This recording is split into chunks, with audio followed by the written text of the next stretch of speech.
Blog Talk Radio. Welcome to Life Transformation Radio. This show is all about life transformations and our journey from where we were to why we are doing what we are doing today. We will discuss the hiccups, the roller coasters, and the blood, sweat, and tears that has been poured out while discovering our purpose. It is all about our transformations.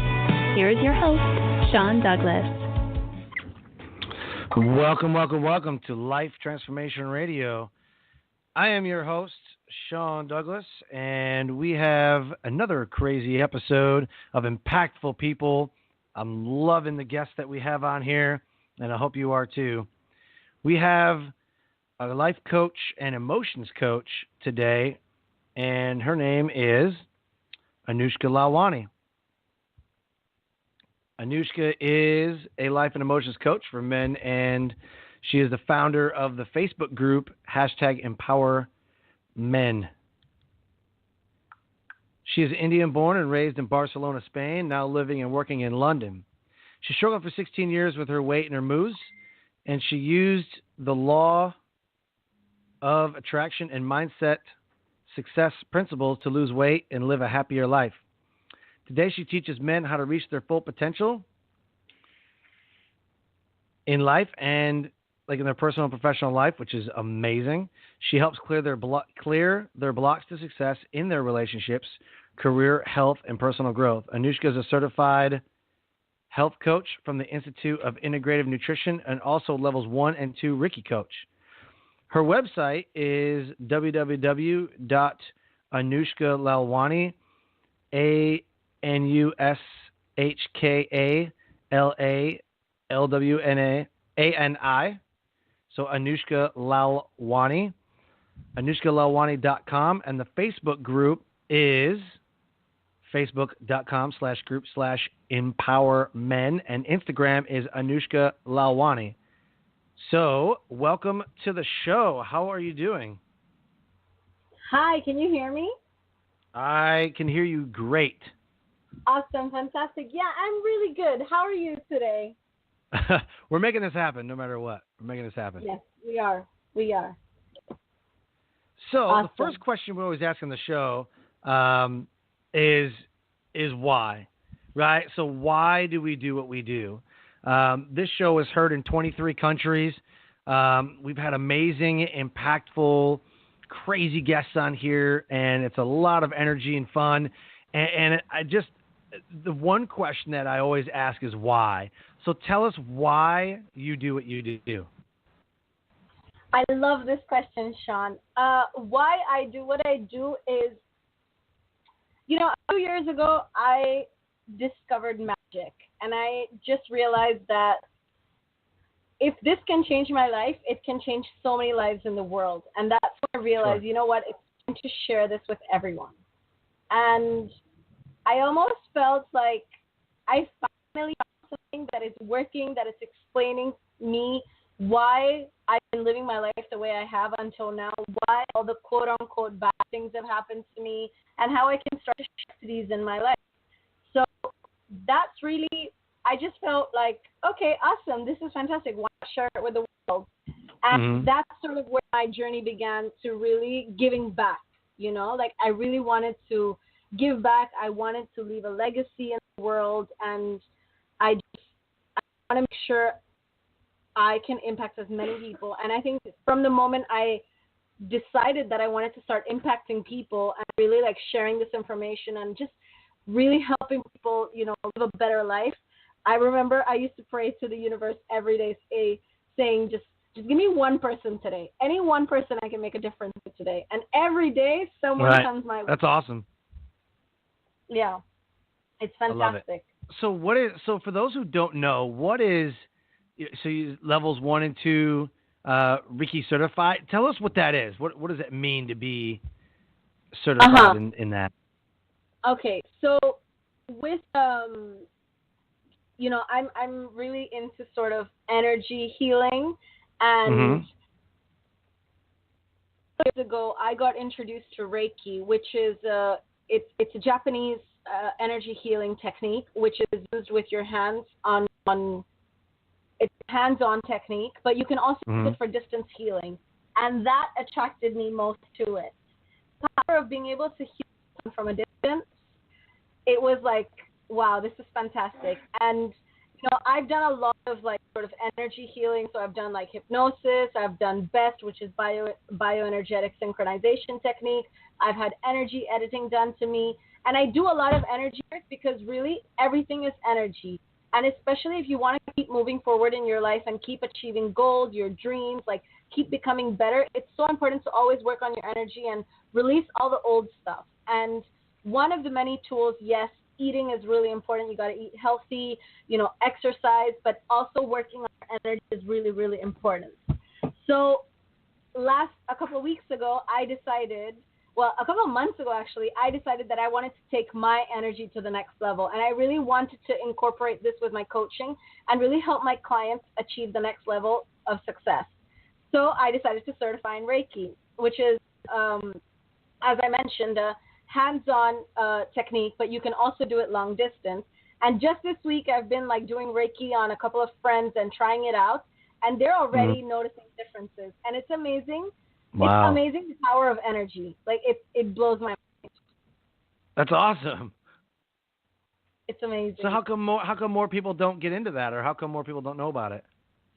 I'd say that there is a collect conscious belief around around energy work because they think it's taboo. They think it doesn't work. Like, it's black magic or it's voodoo. Yeah, that kind of stuff. So I think that's mainly the reason. But the thing is that, in the UK, Reiki is actually complementary to medical treatments. So actually, the government here even acknowledges it, and actually even hospitals, they acknowledge it. Like now, Reiki has been introduced for cancer patients. So alongside your chemotherapy, you can do this energy work to make sure, like the biggest benefit of Reiki is de-stressing and promote relaxation. And a lot of these, like I've noticed, you feel very peaceful after you've done Reiki, and it's just calming all the nerves and just relaxing your body. It's almost like getting a massage, but a different way of getting a massage. People get not like therapy massages or Swedish body massages aren't taboo. Like you do extra, boost of energy or of help. Like what a lot of sports people, like when they do a match in football or when they anyone into fitness, they go and get a sports massage. But the sports massage is not considered like taboo, The sports massage is not considered black magic because it has a scientific approach to it. The thing is that Reiki also has a scientific approach to it, just a less known scientific approach to it. So, and I'm a huge, huge believer of trying everything once. That's why I've tried everything when it comes to working on my energy and really reprogramming my mindset. I've done TFT, I've done EFT. I've had a lot of different techniques tried on me, even hypnosis, which I think is brilliant as well. But for me personally, I resonated the most with Reiki, and that's why I decided that I wanted to learn it, because I really believe in empowering ourselves, and we got to learn these techniques so you never have to depend on anyone else, and you can really do it to yourself. So I highly encourage everyone to go and empower themselves in whichever way they feel good. Love it. I love everything about that. So tell me who you were before you got to this point, right? I mean, look back, you said you struggled for 16 years with weight and moods, and you use the law of attraction, which I absolutely love, the law of attraction. But who were you before you became, the certified coaches and made the group Empower Men? What did she look like? Wow, she was a totally different person. So I am Indian by origin, but I was born and brought up in Barcelona, Spain, for those of you who don't know.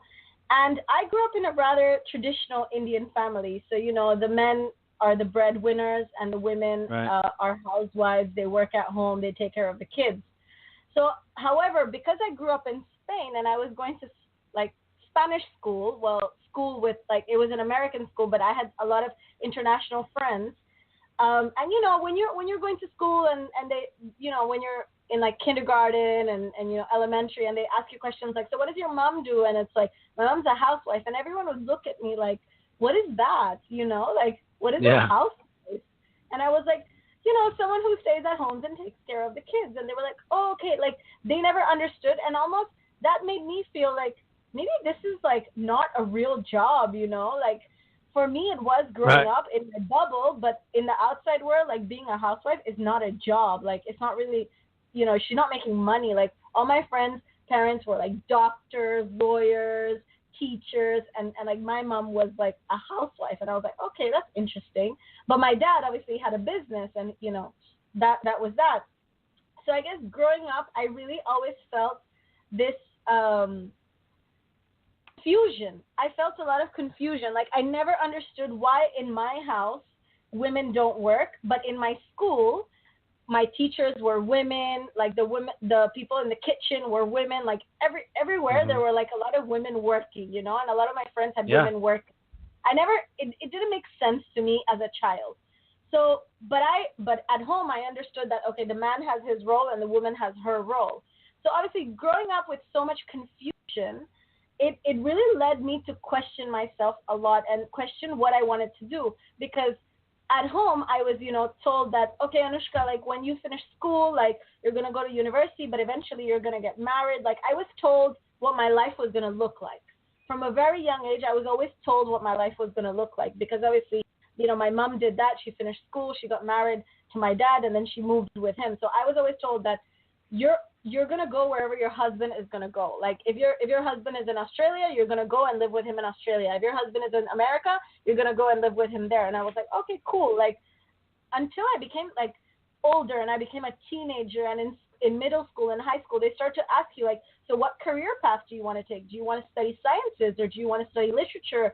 And I was so like confused, because I was like, why are you teaching me and asking me these questions in school when this is not my plan? Like, I didn't get it, and I really had to, and I was really good at what I was studying, and I did really well in like, physics and chemistry and stuff. And I was, okay, this is my career path. Like, I really, inside, I was getting so excited about like studying sciences and, doing my numbers and everything. But at home, I was told almost like, okay, Anushka, you got to learn like how to make our traditional Indian dish. And I was like, this is really confusing.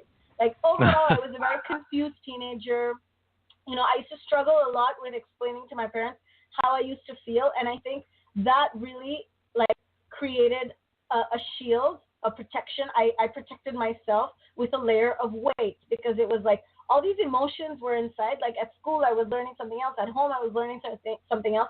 And I was really, really confused. And I just couldn't tell anyone about it, because every time I would speak about it at home, or I would come home and say, like, okay, so they're asking me about this and what is the next step, and I'm working really hard. And my family would see that I'm working really hard at school, and I was doing really, really well, especially in like the 11th and 12th grade. I did really well.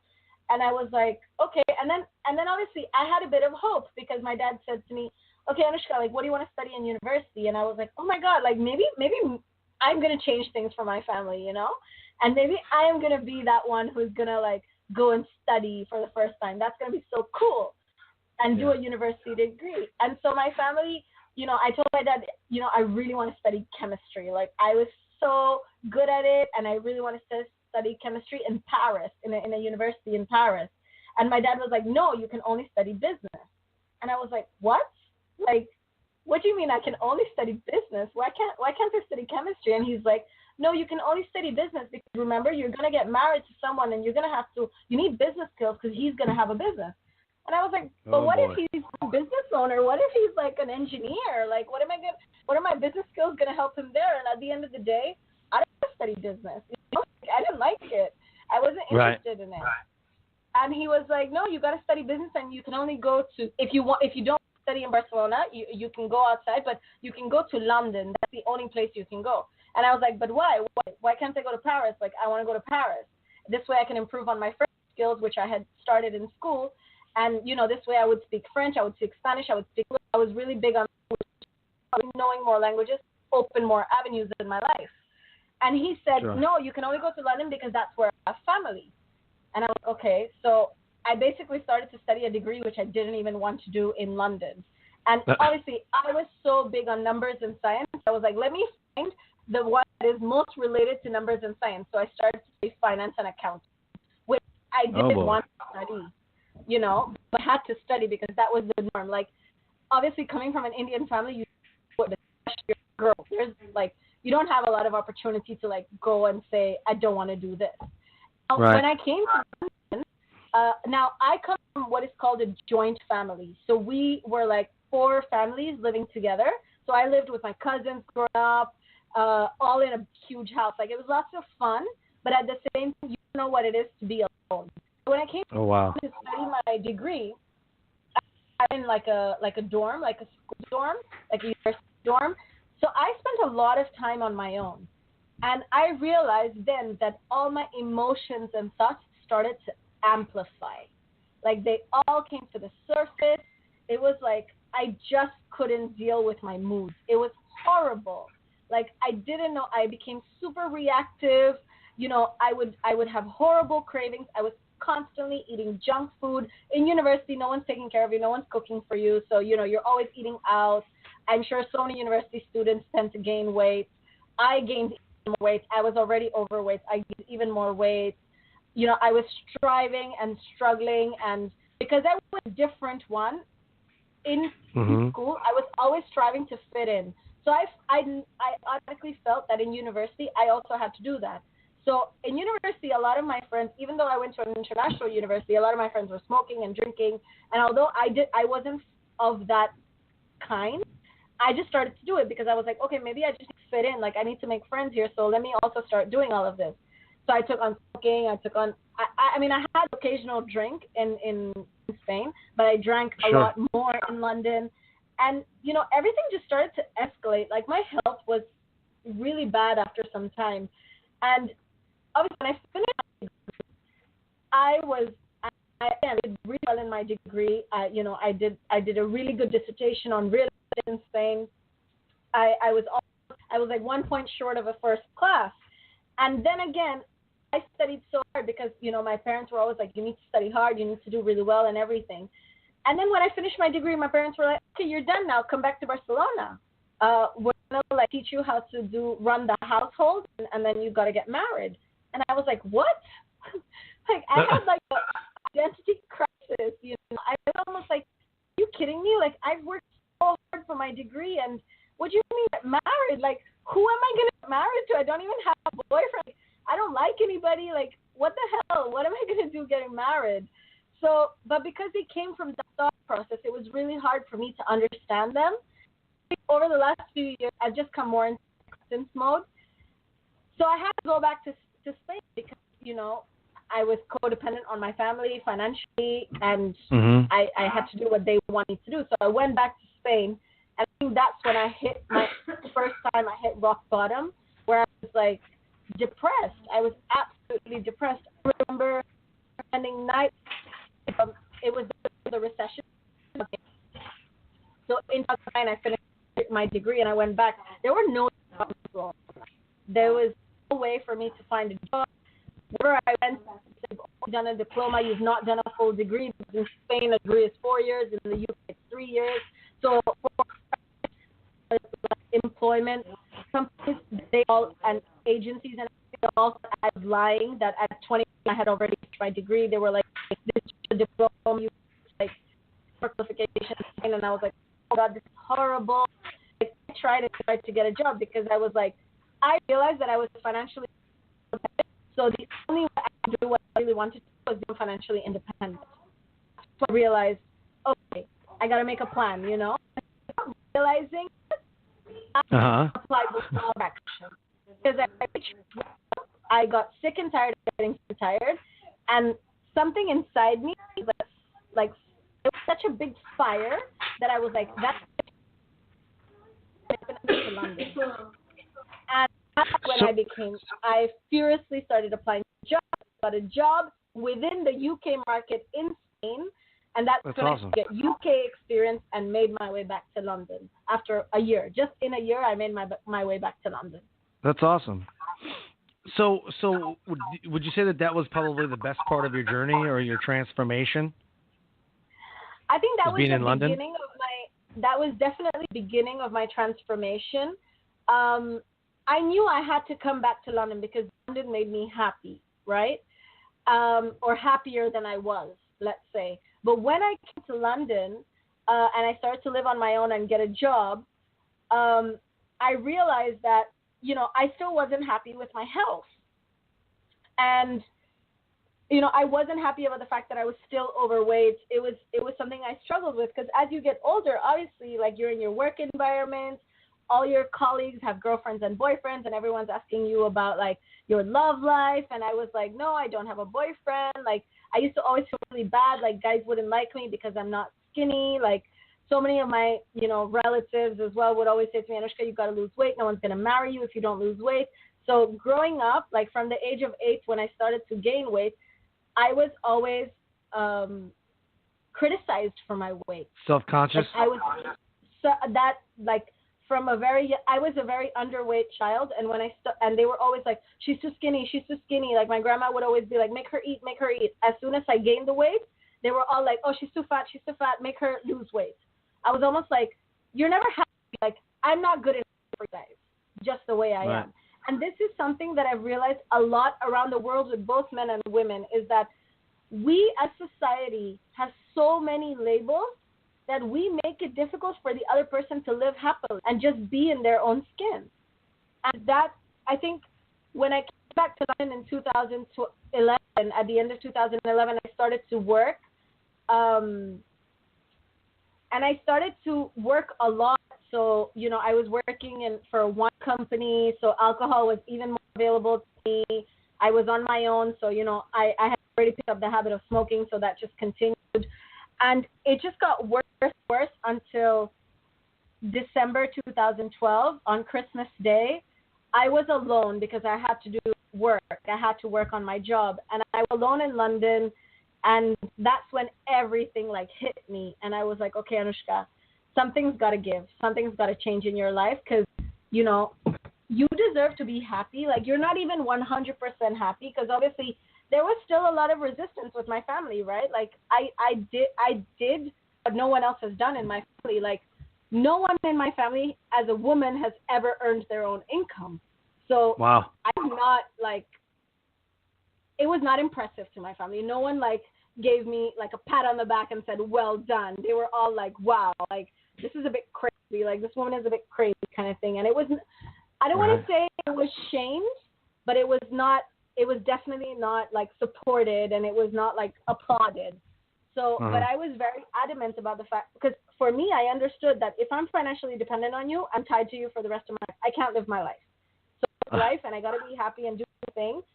So, but that Christmas, I realized, okay, something has shifted in my life 360 degrees.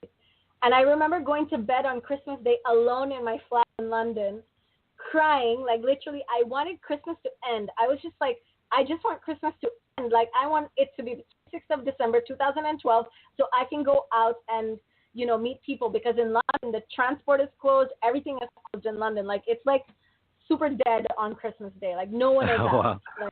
It's really, empty. And, I was alone working, so it was horrible. I remember going to bed at 9 or 9:30 p.m., crying my eyes out, just praying to whoever was out there saying, please change my life. Please give me something that will change my life.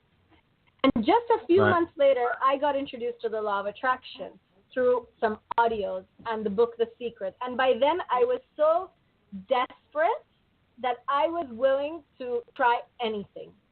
Literally anything. If you would have told me, go to a mountain or climb a mountain and pray in the mountain, I would have done that too. I was so desperate for my life to change that I was willing to try anything. And the law of attraction came to me, and The Secret came to me. And I was like, oh my God, are you telling me that if I change the way I think, and if I, start to implement everything in The Secret, the vision board, positive thinking, positive books, audios, Right. hanging out with like-minded people, thinking about what I want versus what I don't want. Are you telling me that this works? Okay, I'll give it a shot. And everything shifted. Everything in my life started to shift. I started to leave smoking. I started to focus on my health. And I was like, if this really works, I'm going to start with weight loss. Like, that is my number one goal. So I'm going to start to think of myself as skinnier. I'm going to create a vision board that is all health related and inspiring. You know, I'm going to, and then people around me were starting to talk about weight loss, about losing weight. You start to see like advertisements everywhere. So everything started to put into my radar related to weight loss. And I naturally started to feel better. I didn't want to go out for drinks anymore with my friends. And then that December, I said, okay, it's New Year's, 2013, like the 31st of December, 2013. Okay, my goal is to lose weight next year. And literally within a few weeks, I signed up for the gym. I started to work out, got myself a personal trainer, started to make lifestyle changes, researched on weight loss. Everything came into place. It all started to align. And then after that, I realized, okay, I really, like, people need to hear this. This has changed my life. Right. Like, you know, the law of attraction has transformed who I am as a person. Like, everyone needs this in their life. Even if they're not Everybody going through does. shit, they need this. Yep. Absolutely. So, yeah, so there's always two sides to a story, right? So what was the worst part? What do you think what sticks out to you as one of the worst parts about your transformation or your journey? I would say I don't think anything is worse. I think everything is part of the journey. But the one thing that I wish I would have taken way more seriously when I began the law of attraction, actually it's two things. One, just go for it, don't second guess it, and go all in, you know, like all in. Yeah. Do exactly what you're told, and don't try and reinvent the wheel. Don't second guess, just go all in, completely all in, trust everything. And, you know, one of the big things in the book, The Secret, they talk about is associating yourself with the right people. Oh, and, yeah. You know, growing up, I've always been somebody who used to always say yes, because obviously at home, I was taught, like, you're a woman, you say yes to everything. But there was always something about me and trying to always fit in. I always wanted to be liked. Like, that was one of my biggest issues. So when I started to discover this information and when I set myself the goal of losing weight, I told my friends, and I felt very unsupported from my friends. And that's when I realized that, you know, it took me a very long time to let go of my old friendships and develop new ones, because I had a array of people like come to me and be like, oh my God, Anushka, what you're doing is amazing. I love it. Like, they were always encouraging me. I remember one of my colleagues at work, he would always encourage me. You know, I remember so many of my friends from my group from my network marketing group who also studied this information and were also achieving goals and setting goals in their life. They were all encouraging me. But my closest friends were never encouraging me. They were always like, Anushka, like, you've gone a bit crazy. I don't know what you're doing. I understand you want to lose weight, but just take it easy. And the funniest thing is that those friends were the ones that always used to criticize me about my weight. So it was really interesting for me to see, like, how people I thought, you know, were my well-wishers, were my supporters, were my closest friends, deep down they were just not happy that I actually found something that was helping me and changing my life. And that's when I realized, like, you know, you are the average of your 5 best friends. You really need to find people who, you know, one of my mentors always said this to me, you got to find friends who divide your sorrows but multiply your happiness. Right. And that for me was very, very key, because I had a lot of friends, and I was that person who would, you know, we would divide each other's sorrows, like, not in the healthiest way, like, oh, you're feeling bad? Okay, don't worry, let's go for a drink, feel better. But when it came to multiplying my happiness, I was shocked. I was like, wow, like, I'm really happy. You're not happy for me. That's crazy, you know, to think that I'm finally happy, and instead of you being happy for me, you're just offloading more of your unhappiness on me. Right. Like, why are you not being happy for me? Why are you why can't you see that this makes me really happy? I'm not doing anything wrong. I'm not like going to jail or anything like that. All I'm doing is reading positive books. I don't think there's anything wrong with that, you know. The last time I checked, reading a book is not going to take you to jail. So nice. I was really, really, really shocked, honestly, at how unsupportive some of my closest, who I thought were my closest friends. Sure. I think that was my biggest, like, surprise. I never expected it. And again, you know, it's I take full responsibility of this because probably me who had really high expectations, and I am somebody who believes that's going on in your life and really changing it. But yes, I felt really unsupported, and that almost drove me to do it even more. You know. So then, who's your biggest influencer and supporter now? My biggest I would definitely say my mentors, like, you know, the people that I have learned from. They are that definitely really care.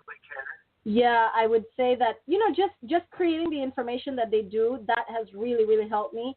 I have some really amazing friends in London now. I have really created some powerful relationships here who, you know, they're always there when I don't need somebody or when I need somebody. They're just always there for me. And I remember at the beginning of last year, that's when I really started to evaluate my friendship circle. And there was a point, like, I'm not going to lie at all, you know, there was a point where I literally was only talking to 2 of my friends. And the other 2 people that I used to hang out with were my coaches who were online. And then the 5th person was my mentor. I'd only listened to others. I've never met my mentor, but I feel so connected to him, you know, like. But it's online. It's all online. There's a lot of people that I've met that I'm very close with online who I've never even hung out with in person, but we talk online all the time. I know. It's amazing. It's like you and I, you know, like we just connected. Yeah. And it's amazing, like the connection we have and you know, how we've been able to create all these amazing things. And now my favorite people in the world are, of course, the guys in my group. I love them. I love them so much. They're all amazing. They're all fantastic. It's so beautiful for me to see men really going for it, you know? Like, I love it because I truly, like, the reason I created Empower Men is because, you know, me seeing the role of men that I did growing up and the role of women, I realized that really it's the man who drives everything. And if we have more empowered men in our lives, we're going to have empowered bosses, empowered coworkers, empowered, you know, husbands, fathers. And, like, for me, that is so important. Like, just to think that, you know, like, a man in my group is going to go and have a family, and he is going to be so aware of everything that is going on. That, for me, is like, it just makes my heart melt. Like, that drives me every day. Like, I want to see more empowered fathers, husbands, brothers, everything, you know? It's just like, what an amazing world we're going to have in a few years. That's awesome. So as we wrap up, where are you headed now? New adventures, businesses, family? Tell us what you're doing. So right now, actually, I am working on launching my ebook, which is called Mastering Your Instincts, which is all for men. And really, like, the plan for the next 6 months is really to work with as many men as I can and really grow my community. I've got a couple of travel plans as well. So I'm heading to Panama next week for an event, which is going to be fantastic and exciting. And besides that, I love London and I love summer in London, so I'm going to be here. And that's about it, I think. I think I've got my plate pretty full with empowering men, which I love. Oh, yeah. So what was the best resource that you found during your journey? There have actually been a couple of resources. One of my favorite resources is books. So there's so many books out there that I recommend everyone read. You know, you're not learning, you're dying, because you're either growing or you're dying. That's really how it is. Absolutely. So you got to go and read books. Some of my favorite books are Ask and It Is Given by Abraham Hicks, Conversations with God by Neil Donald Walsh. If you want to learn how to make money, The Science of Getting Rich is fantastic. Think and Grow Rich is fantastic. And if you really want to increase your self-belief and really start thinking big, the first book I ever read, which made me realize this is possible, is The Magic of Thinking Big by Dr. David Schwartz. That book was fantastic. That's It awesome. totally changed it. As well as The Secret, of course, which I think is very popular these days. Another resource I would say is audios. You know, I've got to listen to audios. Audio books and just audios on YouTube as well that are related to topics. Like listen to opera, Tony Robbins, Abraham Hicks. Like just listen to people who have really succeeded. And Absolutely. Reiki, do more Reiki. Reiki is really, really powerful. You know, the more relaxed you are, the more calm you feel, the more de-stressed you are, the better you're going to be able to think. I am a huge believer of clarity. Like for me, everything starts with clarity. Like whatever you want in life, whatever you want to manifest, whatever you desire, whatever your dreams are, it all starts with clarity.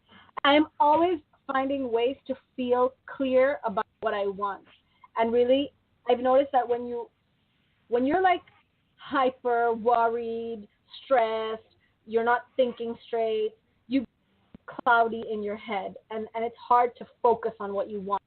But when you are calm, relaxed, happy, you know, you've meditated, you've got good people around you, you practice gratitude, then you feel good and you can think good thoughts, you can think clearly what you want to focus on, and it's just amazing. It's fantastic. And I really think one thing I truly believe, and this is my biggest message for everyone listening to this, you all deserve to be happy and make lots of money. And that is, you know, we Absolutely. all deserve to be happy and make lots of money. Really, if you feel like you can't, make sure you talk to me or Sean. Yeah, absolutely. So we always close out the show by giving a shameless plug. You can plug a friend, quote, your websites, the Facebook group, products, movies, whatever. You give a shout out, you plug whatever it is that you want. This is your time to shine. Go. I love that. Thank you. So to everyone listening, if you are a man or if you know a man who wants more out of life and really wants to find their passion and make a lot of money and be happy and want to empower themselves, then I highly recommend all of you guys to share the Facebook group Empower Men. The link is https://www.facebook.com/group/empowermen. It's EMPOWERMEN. I highly encourage everyone to join Empower Men, especially, obviously, men, because, you know, you've got a community there. You know, you've got people like Sean there, people who are really, like, succeeding, who are really making it happen, and it's so important for you to be surrounded by people who are making it happen. One of the biggest things that helped me grow as a person is having a sisterhood, whether it was online or in person, and that's why I created this Brotherhood for Men, because I truly believe men deserve to be supported as well. And like me, I have some friends across the world. Well, you can connect with people across the world. You might even find somebody in your own neighborhood that you didn't even existed and was into this stuff. So join Empower Men. Read my story on my website, www.anushkalalwani.com. It's going to tell you a little bit more about me. You've got a link to Empower Men there too. You can read what my previous clients have had to say about working with me. And, you know, if you're interested, get in touch. I am all about helping people, whether you're a man or a woman, get in touch. Let's set up a chat. It's a complimentary anyways. And let me be of support to you. Let me be of service to you, because you know what? There could be something that I've gone through that can, you know, through. I'm sure I have gone through it, or I know somebody who has. So either way, I'm sure I can point you in the right direction. Perfect. Absolutely. Well said. I would love to have you on the show again in the future to really dive into the Reiki and the mindset success principles and what all that entails. If you're up for that, I'd love to get you back on the show. Absolutely. And let's also talk more about how men specifically can apply this. Yeah. Yeah, because I feel like there's a need there, and a lot of people don't know what it is, and especially a lot of men are kind of like, you know, we have to portray the big strong man, nothing hurts us, and if we're doing like this weird, you know, Reiki stuff, our boys, our buddies, are going to make fun of us or something, or we're going to be thought of as weird, for wanting to better ourselves or something. You know what I mean? So yeah, I totally hear you. I know this is it's a big thing. Yeah. So I'd really love to schedule something here in the next couple of weeks, in the future to really dive into that and see how we can really highlight what you have to offer. Absolutely. Like, let's do it. We're not from Panama. Yeah, absolutely. So do you have any last words for us to close? One of my favorite quotes ever, which actually helps me, is follow your bliss. And I know I say this to men especially, like, really, what makes you happy? Just do that. You've got to follow your bliss. The more you follow your bliss, especially men, as you are, as rightly as you said, you are expected to provide. You're always supposed to provide for your family. If you are unhappy, how can you provide? How can you give your family more of your time? You are going to give them unhappy time of yours. Really follow your bliss. Do what makes you happy. The happier you are, you're going to be able to lead by example. You're going to be able to tell your wife, your kids, your future wife, and that they also must be happy. And you're going to encourage them. You're going to be the real leader, the empowered leader of your family. Boom. I love it. It's so true. Yeah. I love it. Yeah. All right. So Thank you so much for being a guest on the show. And I cannot wait to do this again. Me too so much, Sean, for having me. It has been such a pleasure. It has energized me completely just to talk about my story. It's so interesting. I love it. We all have a story to tell. Yes, totally. All must tell it. Always.